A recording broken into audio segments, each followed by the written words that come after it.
A teoria clássica ela também faz parte da abordagem clássica, junto com a administração científica. Então, foi mais ou menos ali no primeiro, foram mais ou menos no mesmo período histórico, tá? No comecinho do século XX. Na teoria clássica, a grande figura, o grande autor, né, o grande expoente da teoria clássica foi também um engenheiro.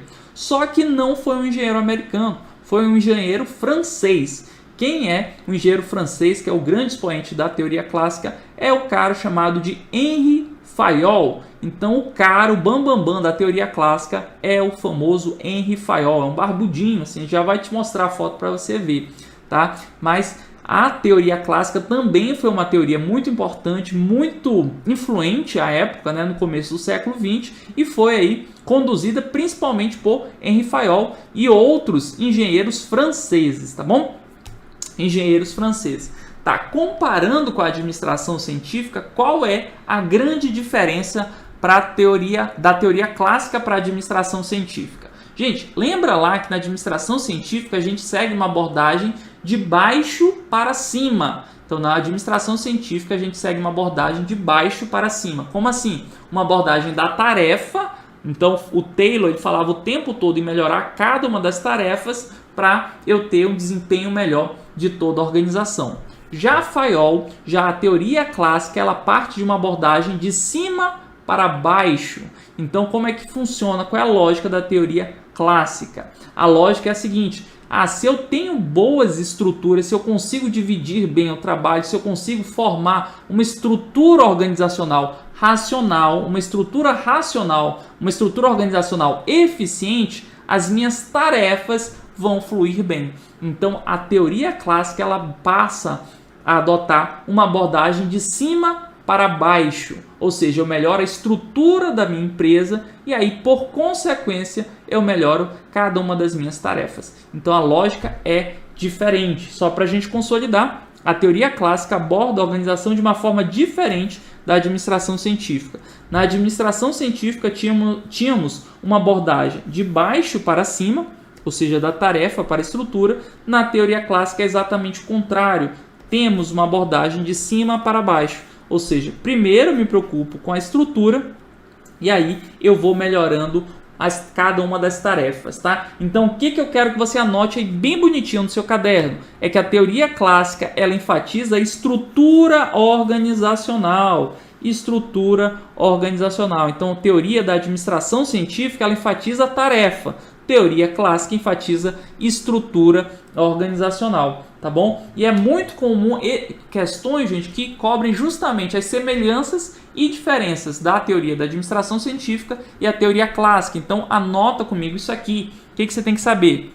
Que a teoria clássica ela adota uma ênfase na estrutura e uma abordagem de cima para baixo.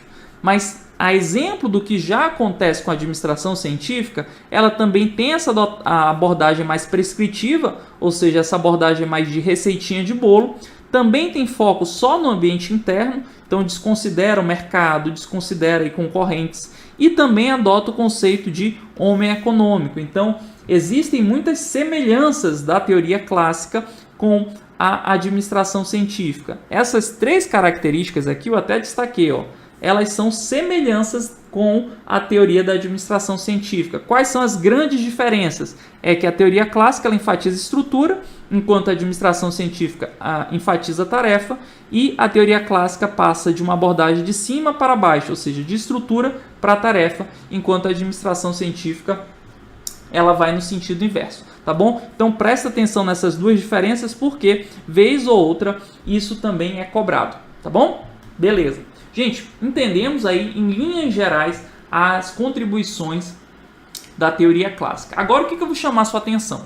Eu vou chamar a sua atenção para o barbudinho lá, para o Henri Fayol. Por quê? Porque o Henri Fayol ele teve uma preocupação e por isso ele é um autor tão prestigiado, tão influente até hoje na administração, porque ele foi o primeiro autor de todos da história, né, a se preocupar em definir o que a administração faz. Ou seja, ele foi o primeiro a traçar aí as funções da administração, né? Ele foi o primeiro a fazer isso. Antes dele não tinha essa ciência, não tinha os processos administrativos, não tinha isso. Então ele foi o primeiro a se preocupar em definir as funções administrativas. Além disso, o Fayol também foi o primeiro a começar a pensar quais são as funções de uma empresa, ou seja, o que toda empresa tem, né? Quais são os setores mais importantes de uma empresa, quais são as áreas funcionais de uma empresa. Então ele foi o primeiro a fazer isso também.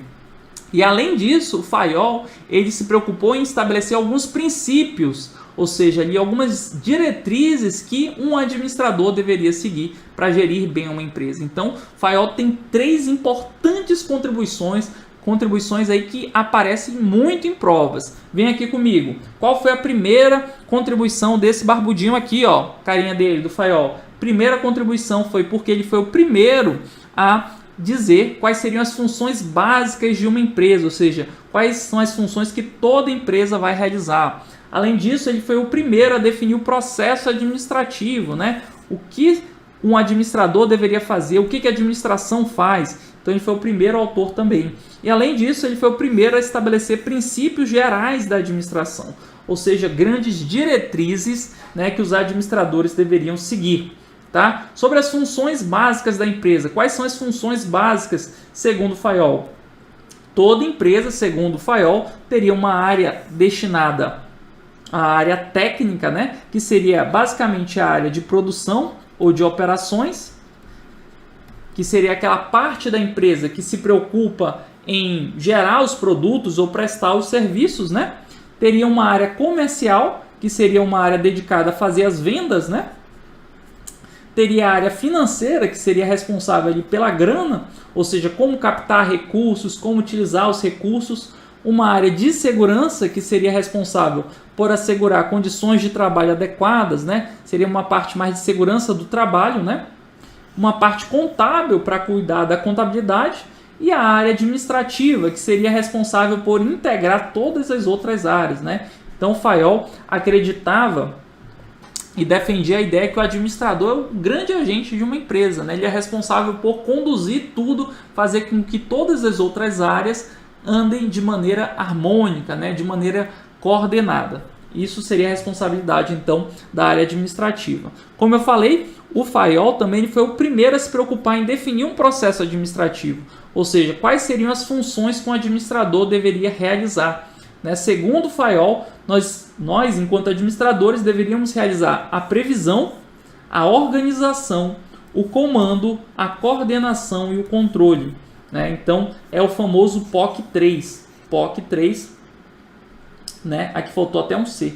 Né? POC3 ou POCCC, né? Previsão, organização, comando, coordenação e controle. Atualmente, né, essa perspectiva aqui do Fayol ela foi revista pelos autores neoclássicos e hoje a gente chama de PODC, né? Planejamento, organização, direção e controle, né?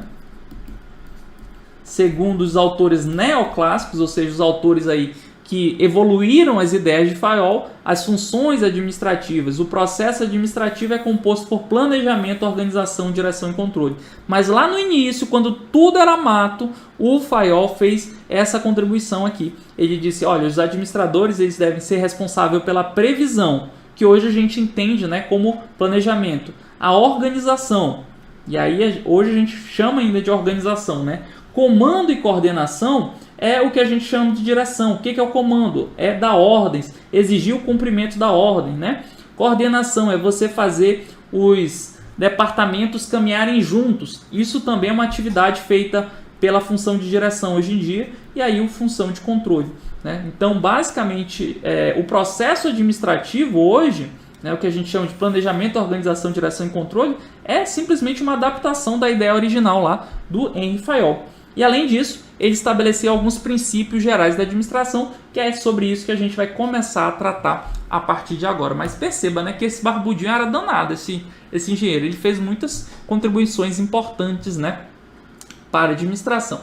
E aí ele descreveu 14 princípios. Então, 14 princípios de Fayol, que também, vez ou outra, aparecem em prova e são muito influentes. Se você pegar uma empresa hoje em dia, olha, perceba, são ideias que têm mais de 100 anos. Olha quanta coisa mudou em 100 anos. Né? Mas ainda assim, os princípios de Fayol ainda são observados nas empresas de hoje em dia. Boa parte deles, né? Primeiro princípio de Fayol, divisão do trabalho. Então, as pessoas não vão ser contratadas para fazerem tudo, né? Elas vão ter especialidades, né? Foi assim que se organizou toda uma sociedade, né? Tem um advogado. O que é o advogado? É o especialista ali em direito que vai fazer as atividades ali jurídicas da empresa, né? Contador, especialista na área de contabilidade, que vai cuidar do dinheiro ali, da contabilização dos fatos econômicos, né, da empresa. Então toda nossa sociedade foi aí seguindo esse princípio de divisão do trabalho que foi proposto aí por Fayol, né, para dentro das organizações. Autoridade e responsabilidade, ou seja, você deve definir pessoas que vão mandar, que vão ter autoridade, né, que vão ser responsáveis pelas atividades. Então, esse também é um princípio. Disciplina. Então, Fayol se preocupava com isso, né? Você tem que botar ordem na coisa, não pode deixar de qualquer jeito, não. Então, ele se preocupava em ter ali a figura da hierarquia, né? De ter ordem, de ter uma figura ali para controlar as pessoas, né? De você conseguir passar disciplina. Outro princípio, unidade de comando, tá? Unidade de comando, só um chefe. Né? A unidade de comando defendida por Fayol é muito simples, né? Cada empregado só deve ter um chefe. Essa história de um empregado com 2 chefes não dá certo, segundo Fayol. Então, cada indivíduo só deve se reportar a um único superior. Isso existe hoje, a organização, né, do Exército ainda segue essa lógica de unidade de comando. A própria Igreja Católica, né, tem a figura do Papa, também segue esse princípio de unidade de comando, né? Então perceba que é muito influente ainda, né? Outro ponto, unidade de direção. O que significa unidade de direção? Um plano, né? Uma cabeça. Evitar contradições. O que significa unidade de direção? Significa que a empresa deve ter um plano único e todos os setores devem caminhar naquela direção. Não dá para você permitir que o departamento de vendas vá num sentido, o departamento ali de produção vá em outro sentido. Imagine o seguinte, imagine que o departamento de vendas fez ali um super desconto e aí é esperado que as vendas aumentem muito. Então vai ter uma escalada das vendas. Só que a produção não ficou sabendo disso. A produção diminuiu a produção, né? Diminuiu a quantidade produzida. O que vai acontecer? Ora, se eu estou vendendo mais, se eu estou produzindo menos, vai acontecer uma escassez. Então, para evitar esse tipo de situação, Fayol já defendia unidade de direção. A gente tem que ter um plano só e aí todos os departamentos, todos os indivíduos têm que caminhar naquela direção, tá bom?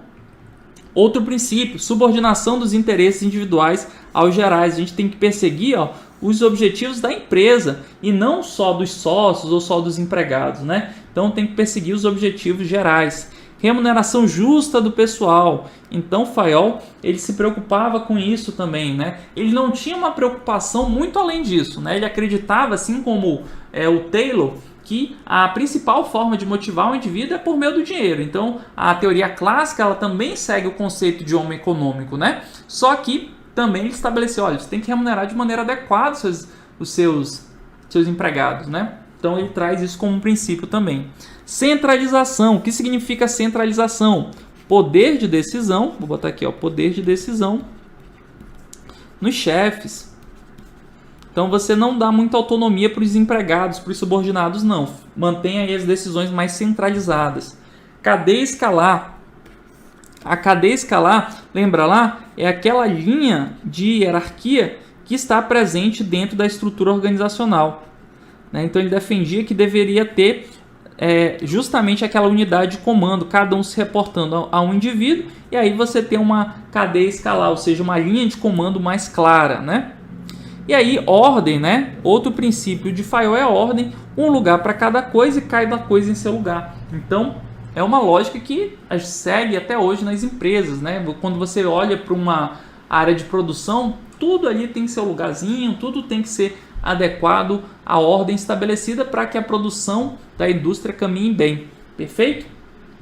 Outro princípio, equidade, né? Você tem que se preocupar com relações justas de trabalho. Não dá para você, por exemplo, botar os donos do negócio, os sócios, né, pegarem todo o dinheiro, não remunerarem bem os seus empregados. Isso não seria justo, não teria equidade. Então, Fayol já vem falar sobre a importância de a gente conseguir distribuir os resultados de uma empresa, de ter uma relação de equidade.